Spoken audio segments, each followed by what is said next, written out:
இதுக்கு முன்னே வீடியோவில் போட்டிருப்பேன்.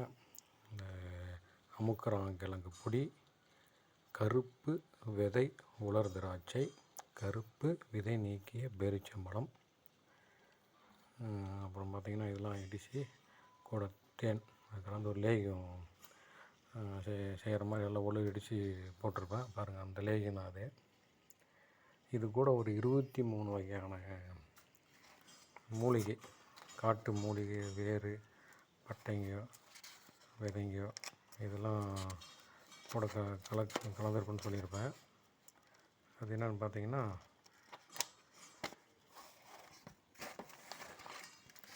பாருங்கள், இது வந்து அதோடைய ஃபார்முலா சொல்கிறேன், நீங்கள் விருப்பப்பட்டவங்க செஞ்சுக்கலாம்.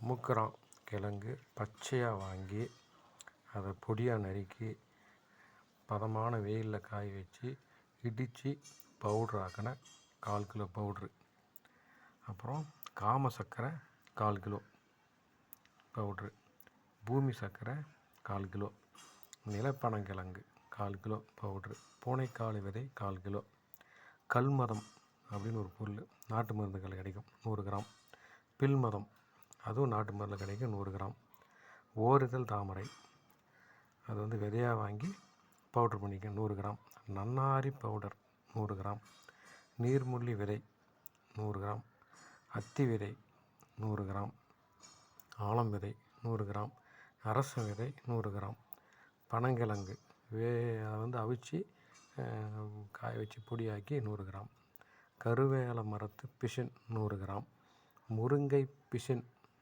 அது ஒரு 100 கிராம், ஜாதிக்காய் 50 கிராம், செலாசத்து நாட்டு மருந்துகளை கிடைக்கும் 50 கிராம், காமப்பூ 100 கிராம், பனங்கல்கண்டு 1 கிலோ, சொர்ண பங்கம் நாட்டு மருந்துகள் கிடைக்கும் 50 கிராம், ஏல அரிசி அது நாட்டு மருந்துகள் கிடைக்கும் 100 கிராம், வால் உளுவை அரிசி அதை வாங்கி பொடி பண்ணிக்கங்க 100 கிராம். இது பார்த்திங்கன்னா, இப்போ எப்படி அமுக்கரான் வாங்கி பொடி பண்ணுறீங்களோ அதே மாதிரி காம சர்க்கரை அதையும் வாங்கி பொடி பண்ணிக்கோங்க. இது எல்லாத்தையுமே வாங்கி பொடி பண்ணிக்கோங்க. ஏன்னா அந்த பொடி வந்து அது எப்படி பண்ணுறாங்கன்னு தெரியாது. இது எல்லாத்தையும் பொடி பண்ணி நல்லா நைஸாக அரைக்கணும், அதுதான் ரொம்ப முக்கியம். நைஸாக அரைச்சி 40 வயசுக்குள்ளே இருக்கிறவங்க சுத்தமான நெய்னா கடையில் இருக்கிற நெய் கிடையாது, அதாவது பாலை காய வச்சு தயிராக்கி அதில் சிலிப்பு எடுக்கிறாங்க பாருங்கள், வெண்ணெய், அந்த வெண்ணெயில் வர தான் நெய். அந்த நெய் 40 வயசு உள்ளே இருக்கிறவங்க சுத்தமான நெய்யில் ஃபஸ்ட்டு கடாயில் நெய் ஊற்றிடணும்.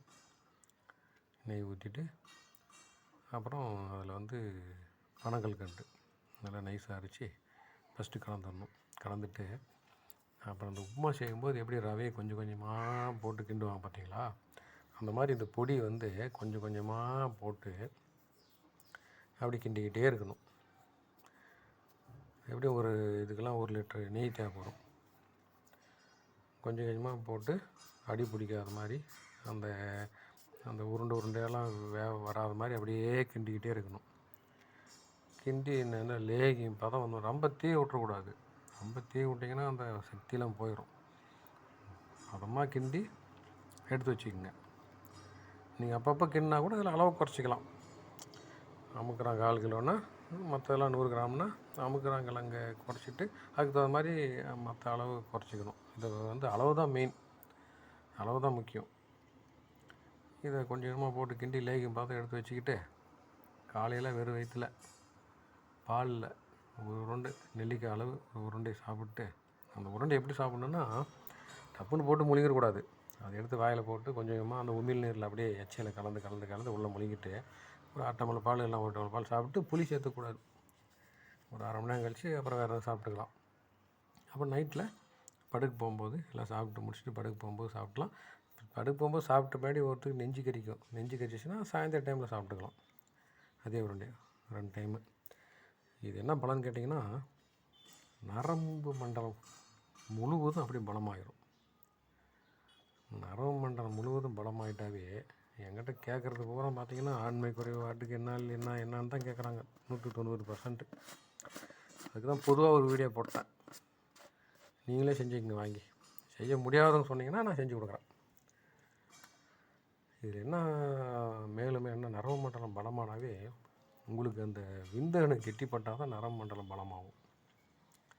விந்தணு கெட்டி பண்ணுன்னா அது இதில் இருக்கிற பொருளெல்லாம் சாப்பிட்ணும்.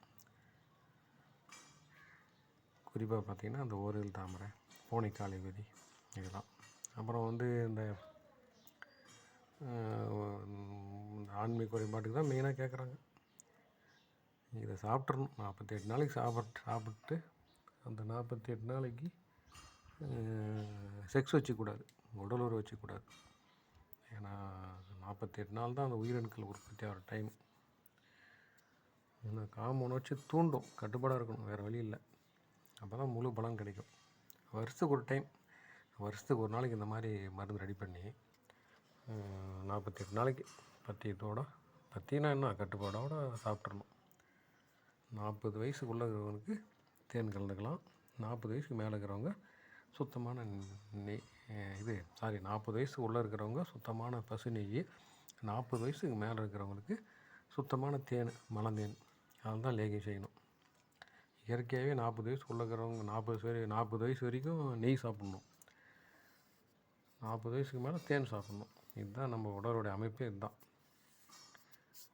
இதை சாப்பிடுங்க. நரம்பு மண்டலம் பலமாயிரும், நரம்பு தளர்ச்சி வராது. அருமையான லேகியம், அருமையான மருந்து, அருமையான ஃபார்முலா. பயன்படுத்திக்கங்க.